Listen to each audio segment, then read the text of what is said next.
Yeah, thank you. Datarella, my company, we started some 5 years ago. We are for profit, to make that clear here.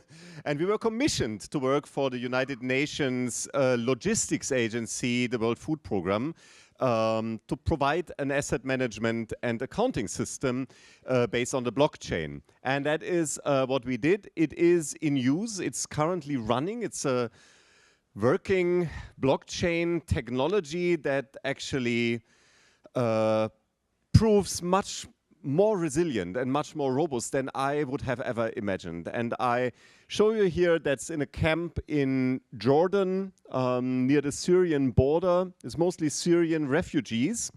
And of course they need to get food and other goods for their daily life, so aid in kind, but also in cash. And so the United Nations World Food Programme, they operate supermarkets in these camps and hand entitlements for aid to the refugees. And of course, this is a difficult task in terms of bookkeeping, as you can imagine, handing out vouchers that are worth actual money. Everyone is suspicious that the money might not end at the right channels. And auditing, of course, in a chain of transactions in banks is a nightmare. It's really cumbersome. And transactions costs are really expensive. And so the idea to try out a blockchain-based system here makes real sense. And this is, I'll walk you through the actual user interfaces as they are in use now, or have been in use now for 3 weeks, processing thousands of transactions each day. So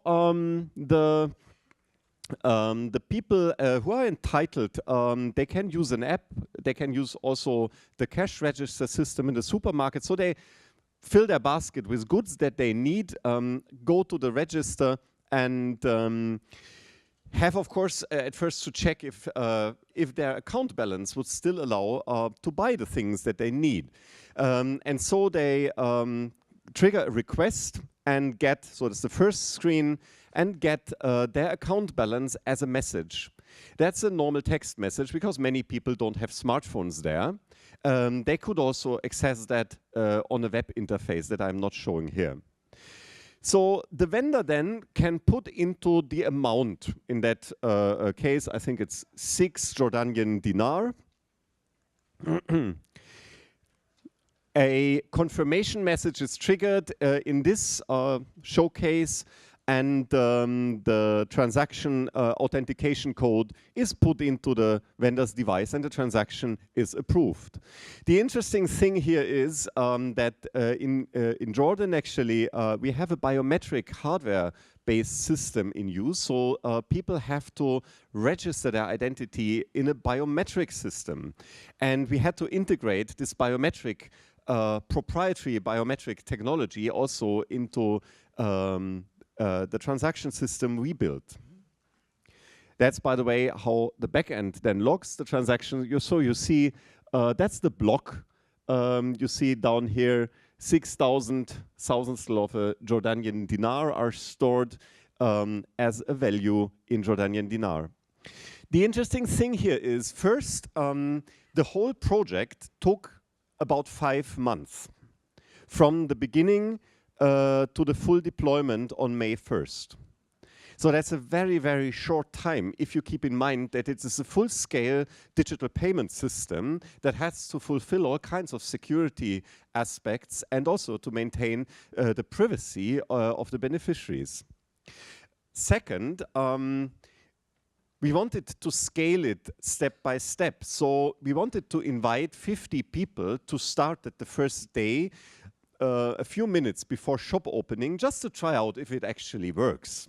Unfortunately, the inviting message was sent to everyone in the camp. And so a rush of, I don't know, thousands of people stormed into the supermarket, and immediately the system was under full utilization and, I would say, proved very stable and resilient. The system's maintenance is super slick. It's more or less 2 people taking care of that on a daily basis to see for potential attacks and all the difficulties that can occur. So it's really amazing if you think to do a system like that with traditional technology, traditional accounting database technology. So we are really convinced that this makes lots of sense. The World Food Programme, they have said officially in an interview that the savings might be as high as $10,000 in Jordan alone per day in transaction costs. So it's really a significant cut in price. And in the end, I mean, the merchants, the people running these supermarkets, they get their money also much quicker because they can file their invoices, draw the invoicing information from the blockchain whenever they want and get remunerated immediately in local currency. So we really want to go on with what we learned, and so we are preparing some kind of financing to broaden this aspect, and we are really inviting you to the discussion. It's not yet an announcement of a token sale. We are not there yet, but if you want to follow us here on the upcoming tokensale.com, we are really happy to share the information with you. And I will stay here and really happy to share more of my experiences and of this wonderful project in the lunch break and in the hours after that. Thank you so much.